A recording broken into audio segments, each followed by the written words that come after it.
Bu hafta sonu çocuğunuzu gezdirmek, eğlendirmek için nereye götürmek istersiniz? Devasa balıklar görebileceği bir akvaryuma mı? Koşup eğlenebileceği parklara mı, yoksa keyifli bir film izleyebileceği sinemaya mı? Sorumuzu biraz değiştirelim. Bu hafta sonu bir tane değil, 160 çocukla vakit geçirecek olsanız ne yapardınız? Biraz düşünmek lazım değil mi? Siz ne yapacağınızı düşüne durun, ben ne yapmayacağınızı söyleyeyim. 160 tane çocuğu Guatemala'nın güneyinde bir çiftliğe götürüp ailelerinden habersiz bir şekilde onları ağır şartlar altında eğitime tabi tutup bir de onları kurtarmaya gelen polisle çatışmazdınız. Siz yapmazdınız ama radikal bir Yahudi topluluğu olan Lev Tahor bunu ve çok daha fazlasını yaptı. Alıkoydukları 160 çocuğu bir tarım bölgesinde insanlık dışı muameleyle kendilerince dindar birer Yahudi olmaları için eğitiyorlardı. Bu olayı ve Lev Tahor topluluğunu detaylıca inceleyeceğiz. Hatırlarsanız birkaç ay önce ABD'de bir sinagogun altında tüneller kazıldığı ve orada çok tatsız olayların döndüğü ortaya çıkmıştı. Yani zaten sinagog seninken neden altına tünel kazıp gizli kapaklı işler çevirirsin ki? Guatemala'daki olaydan sonra bazı Yahudilerin ve Yahudi topluluklarının buna benzer faaliyetlerini sizler için araştırdım. Epstein'den Rosenbaum'a, New York'tan Guatemala'ya, Filistin'den Avrupa'ya uzanan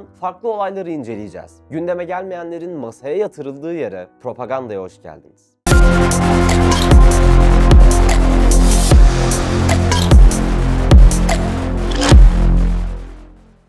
İlk olarak Guatemala'daki olaydan başlayalım. Guatemalalı yetkililer ultra ortodoks bir topluluk olan Lev Tahor'un işlettiği bir çiftlikte en az 160 çocuk ve gencin insan ticareti ve diğer suçların kurbanı olabileceğini söyledi. Geçmişte çocuk istismarıyla bağlantıları bulunan ultra ortodoks Yahudi topluluğu Lev Tahor'a ait bir yerleşkeye baskın düzenlendi. Savcılar insan ticareti ve diğer suçların kurbanı olduğuna inandıkları en az 160 çocuk ve genci siteden çıkardıklarını söyledi. Bölge savcısı Dimas Jimenez düzenlediği basın toplantısında insan ticareti, küçük yaştakilere kötü muamele ve tecavüz gibi suçlamaları değerlendirdiğini söyledi. Bu suçların ve çok daha fazlasının topluluk üyeleri tarafından gerçekleştirildiği aşikar dedi. Daha da ilginç olanı Lev Tahor mensuplarının polis teşkilatından birileriyle işbirliği yaptığından şüpheleniliyordu. Çünkü polisler çiftliğe baskın düzenlediğinde topluluk üyeleri zaten hazır bekliyor gibi davranmışlar ve bilgisayarlardaki bazı dosyaların silindiği ortaya çıkmıştı.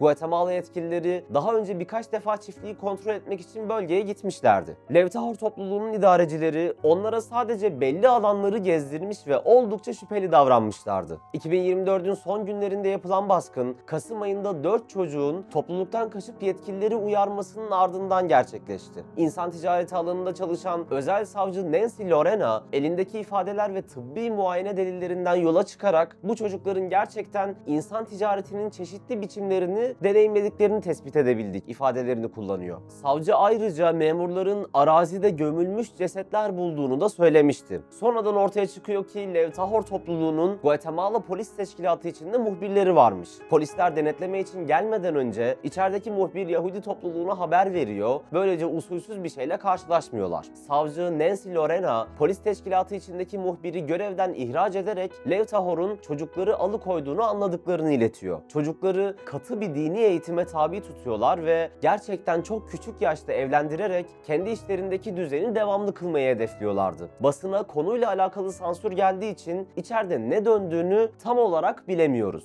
Cinsel suç uyarısıyla baskın yapılan çiftlikteki çocukların aileleri Lev Tahor topluluğundan evlatlarını alabilmek için bekliyorlardı. Topluluğun ifşa olmasıyla bölgedeki Yahudi başkanlığından ve İsrail otoritelerinden açıklamalar geldi. Lev Tahor topluluğunun Yahudi dininin aşırı radikal tarafını yansıttığını ve yaşananların kabul edilemez olduğunu söylediler ve bu şekilde örtbas edildi mevzu. İnsan canı ve hatta 160 çocuğun yaşadığı travma ne kadar da ucuz değil mi? Pardon, kabul edilemez diyelim bizde. Aslına bakarsanız bu olay Lev Tahor'un tek vukuatı değil. Amerika'da da çocuk kaçırma olayları olmuş. New York'un kuzeyindeki Woodridge köyünden 14 yaşındaki bir kız çocuğu ve 12 yaşında bir erkek kardeşini kaçırmakla suçlanıyorlar. Yaşları 20 ila 45 arasında değişen 4 adamın 8 Aralık'ta kardeşleri evlerinden kaçırıp Pensilvanya'nın Scranton kenti yakınlarındaki küçük bir havaalanına götürdükleri iddia ediliyor. Şüphelilerden Nachman Helbrans, Meyer Rosner ve Jakob Rosner adlı üçü Perşembe günü Meksika'dan sınır dışı edildi ve ABD'ye vardıklarında tutuklandı. Dördüncü şüpheli Aaron Rosner ise FBI tarafından 23 Aralık'ta Brooklyn'de tutuklandı ve gruba maddi destek sağlamakla suçlanıyor. Amerika siyasette, eğlence sektöründe, ticarette ve birçok alanda Yahudilerin etkin rol oynadığı bir ülke. Kaçakçılık, cinsel istismar ve sinagog altına tünel kazmakta da gayet yetenekliler. Sahi o tünel olayı neydi? Sinagog zaten onlarınken bir de altına tünel kazıp neden illegal şeylerle meşgul oluyorlar ki? Geçtiğimiz propaganda bölümlerinde özel olarak değinmiştik ama hatırlatmak gerekirse ABD'nin New York kentindeki bir sinagogun altında yasa dışı şekilde inşa edilmiş tüneller olduğunu ortaya çıkaran polis mukavemet gösteren çok sayıda kişiyi gözaltına almıştı. New York'ta Brooklyn Crown Heights 770'te bulunan Chabad Lubavitch isimli sinagog polis baskınına uğradı. Baskında sinagogun altına kazılmış gizli tüneller tespit edildi. Bu sırada aralarında sinagogda eğitim gören öğrencilerin de bulunduğu, polise mukavemet gösteren ve tünellerden kaçmaya çalışan kişiler gözaltına alındı. Tünellerin pandemi döneminde rahatça ibadet edebilmek ya da kadınların sinagoga girerken kullanması gibi sebeplerle kazıldığı iddia ediliyor ve polis bu konuda soruşturma başlattı.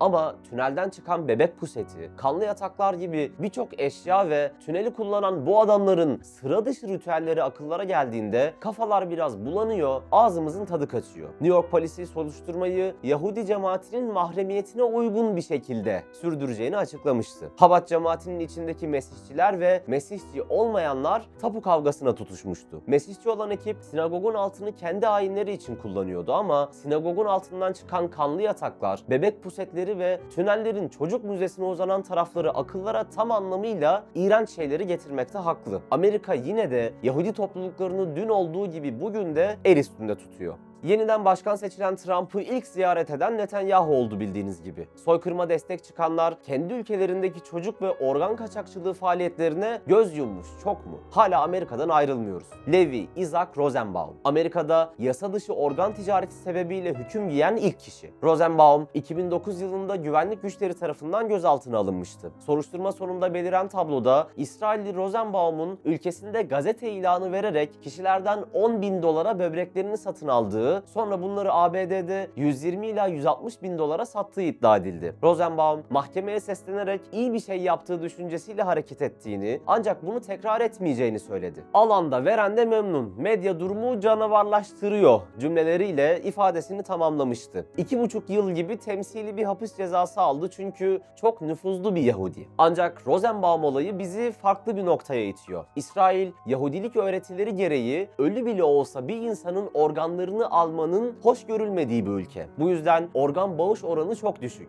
Batılı ülkelerde organ bağış kartı sahipleri %30'u bulurken İsrail'de bu oran %14'lere kadar düşüyor. Dolayısıyla İsrailli Yahudilerin insan olarak görmediği organ sahiplerine ihtiyacı var. Ele geçirdikleri Filistinli mahkumları ve Filistinli cesetlerine leş kargaları gibi üşüşüyorlar bu ahlaksız mahluklar. Şimdi hikayenin en dehşet verici tarafı için araştırmalara başvuracağız. İsrail'e yönelik organ kaçakçılığı suçlamaları 1980'lerin sonlarında ve 1990'ların başlarında yaşanan 1. Filistin İntifadası sırasında ortaya çıkıyor. Bu dönemde birçok Filistinli aile İsrail güçleri tarafından yürütülen operasyonlarda ölen akrabalarının bedenlerinin organları eksik şekilde iade edildiğini ifade ettiler. Başlangıçta temelsiz propaganda olarak reddedilen bu ifadeler benzer raporların artmasıyla spekülasyonları ve endişeleri güçlendirdi. 1992 yılında İsrail askerleri tarafından öldürülen genç Filistinli Bilal Ahmet Ghanem vakası ve 2009 yılında İsveç gazetesi Aftonbladet'in "Oğullarımızın organları çalındı" başlıklı makalesi bu iddiaları daha da ön plana çıkardı. Makale, İsrail'in ölü Filistinlilerden organ topladığını iddia eden ailelerle yapılan röportajları içeriyor ve İsrail tıbbi kurumlarıyla bağlantılı daha geniş bir organ kaçakçılığı ağına işaret ediyordu. İsrailli yetkililer daha önce Filistinlilerden ve diğer gruplardan organ topladıklarını kabul etti. 2014 yılında tartışmalı bir İsrail televizyon programında üst düzey yetkililer ölü Filistinlilerden ve Afrikalı işçilerden deri topladıklarını ve bu derilerin İsrail askerlerindeki yanıkları tedavi etmek için kullanıldığını itiraf etti. İsrail Deri Bankası direktörü ülkenin insan deri rezervlerinin 17 metrekareye ulaştığını ve bu kadar küçük bir nüfus için bu miktarın daha geniş bir organ toplama pratiğine işaret ettiğini belirtti. İsrailli doktor ve antropolog Merya Weiss 2002 2002 yılında yayınlanan Ölü Bedenlerin Üzerinde adlı kitabında Filistinlilerden sistematik olarak organ toplandığını, bunların İsrail üniversitelerinde tıbbi araştırmalar için kullandığı ve İsrailli hastalara nakledildiği hakkında ayrıntılar verdi. Gazze'deki sağlık yetkilileri iade edilen bedenlerde organların çıkarıldığına işaret eden tutarsızlıklar bildirdi. Rapora göre İsrail güçleri Gazze'nin kuzeyindeki hastanelerde onlarca Filistin'in cesedini toplayarak zarar vermiş halde geri gönderdi. Temmuz 2024'te İsrail gazetesi Haaretz ise İsrail ordusunun Side